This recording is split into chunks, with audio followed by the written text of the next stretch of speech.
सराही गांव के किसान राम समुझ बड़े ही ईमानदार और मेहनती किसान थे। उनके फसल की बाजार में इतनी बड़ी मांग थी कि व्यापारी फसल काटने से पहले ही उनसे सौदा करने आ जाते। मगर राम समुझ कभी भी अपनी फसल एडवांस में नहीं बेचते थे। इस साल भी जब वे फसल डालने का प्लान कर रहे थे कि तभी गांव का जमींदार वहां आकर धमकाता है। राम समुझ, हम आपसे एक सौदा करने आए हैं। इस खेत में जितनी फसल होगी सब हमारी। अभी से सौदा तय। कहो तो बयाना दे दूं? किंतु फसल की क्वालिटी देखे बगैर। अरे पिछले साल की क्वालिटी के हिसाब से दाम दे दूंगा। जी नहीं जमींदार साहब, इस साल मेरे फसल की क्वालिटी सबसे हटकर होगी और बाजार में उसके 4 गुने दाम लूंगा मैं। 4 गुना मैं ले लूंगा, बाकी मेहनत मैं कर लूंगा। तुम अभी से सौदा पक्का समझो। जी नहीं जमींदार साहब, सौदा तो फसल कटने के बाद, क्वालिटी बाजार में तय होने के बाद ही होगा। देखो राम समुझ, लोग तुम्हारी फसल देखने के बाद सौदा करते हैं। मैं बीज डालने से पहले ही सौदा कर रहा हूँ, फिर भी मना कर रहे हो। तुम जानते हो ना, मुझे इनकार सुनना पसंद नहीं। मैंने तो आपको इनकार सुनने नहीं बुलाया, आप खुद आए। आप जा सकते हैं। सौदा तो फसल कटकर बाजार में पहुंचने के बाद ही होगा। चल। बहुत घमंड है इसे अपनी फसल पर। हे गुर्गे। जी जमींदार साहब। सुन, इसके दोनों बैल, इसके दोनों हाथ है ना, उन्हें काट दो। ना रहेंगे बैल, ना उगेगी फसल। हैं? रात को राम समुझ थैले में कुछ सामान उठाए अपने घर पहुंचता है। उन्हें देखते ही पत्नी कहती है, मैंने जो जो सामान कहा था ले आए? हाँ, ये लो। और जल्दी से खाना लगा दो, कल सवेरे जल्दी ही खेत पर जाना है। जल्दी नहीं, कल श्राद्ध है। बिना पितरों को खिलाए आप कहीं नहीं जाओगे। अरे पर जरूरी काम है। पितरों से बढ़कर भी कोई काम होता है, और पितरों का आशीर्वाद रहा तो सारे काम सफल हो जाते हैं। तुम भी ना बहुत जिद करती हो। ठीक है, कल पितरों को खिलाने के बाद जाऊंगा, बस। जोरू का गुलाम पत्नी की बात मानता है, जमींदार की नहीं। सिर्फ अपने पितरों का ही नहीं, कल सवेरे अपने दोनों बैलों का भी श्राद्ध करना तू। दूसरे दिन सवेरे राम समुझ अपनी पत्नी के साथ श्राद्ध का खाना एक केले के पत्ते पर लेकर आंगन में खड़ा होकर ऊपर की ओर देखता हुआ कहता है, बापू, दादा, परदादा और मेरे सारे पूर्वज, आप जहाँ भी रहो सुखी रहो और हमेशा अपने इस बच्चे पर अपना आशीर्वाद बनाए रखो। अजी देखिए, देखिए हमारे बैलों को क्या हो गया है। क्या हो गया? पता नहीं, दोनों उठ ही नहीं रहे हैं। लगता है क्या? मेरे सोमू, मेरे मंगलू। अरे ये क्या हो गया मेरे सोमू, मंगलू, सोमू, मंगलू। अरे क्या हुआ राम समुझ, हैं? क्या हुआ?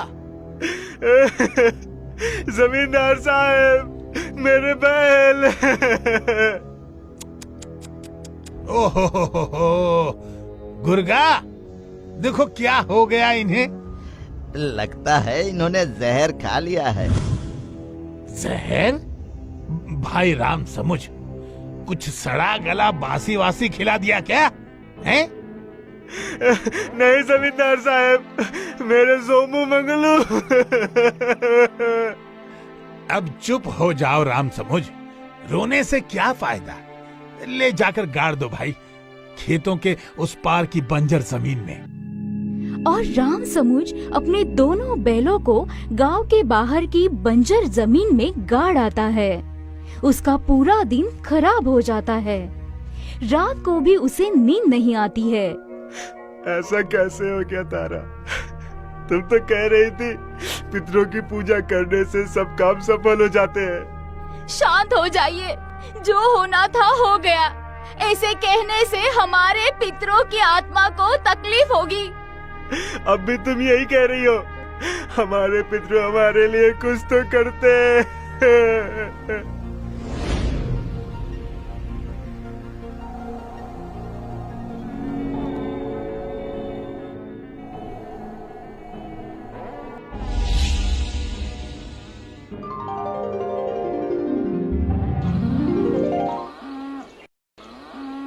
यहाँ गांव का जमींदार अपने घर के बाहर आंगन में सो रहा है।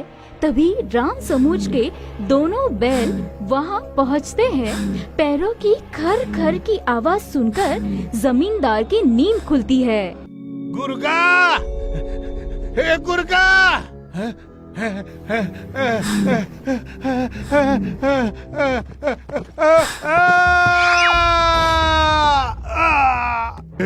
अरे ये तो मार डालेगा। राम समूज, राम समूज। यहाँ भागते हुए चिल्लाते हुए जमींदार राम समूज के घर के आंगन में पहुँच जाते हैं। उसकी चीख सुनकर राम समूज और उसकी पत्नी भागते हुए बाहर आते हैं।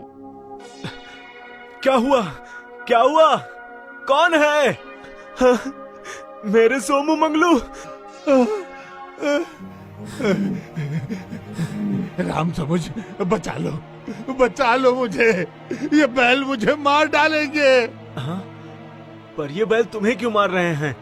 वो क्या है कि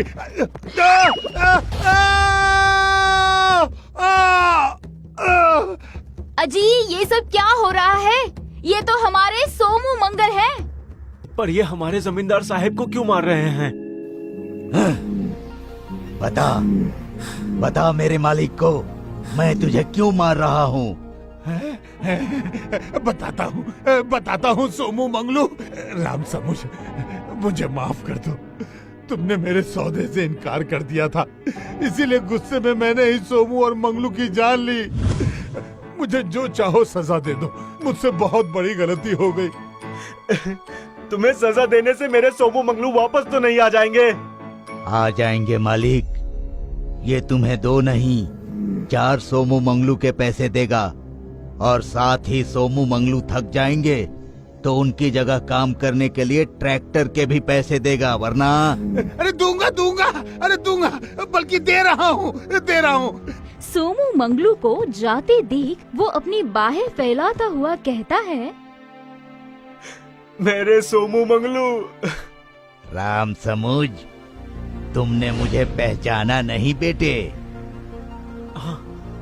राम समझू, ऐसा तो मुझे मेरे दादाजी ही कहते थे। दादाजी? हाँ बेटे, बहू के पितृपक्ष की पूजा और विश्वास की वजह से मुझसे तुम्हारा दुख देखा नहीं गया और तुम्हारी मदद करने के लिए आना पड़ा। माफ करना दादाजी, आज एक बात मेरी समझ में आ गई है। इंसान के विश्वास के आगे आत्मा भी मदद करने के लिए मजबूर हो जाती है।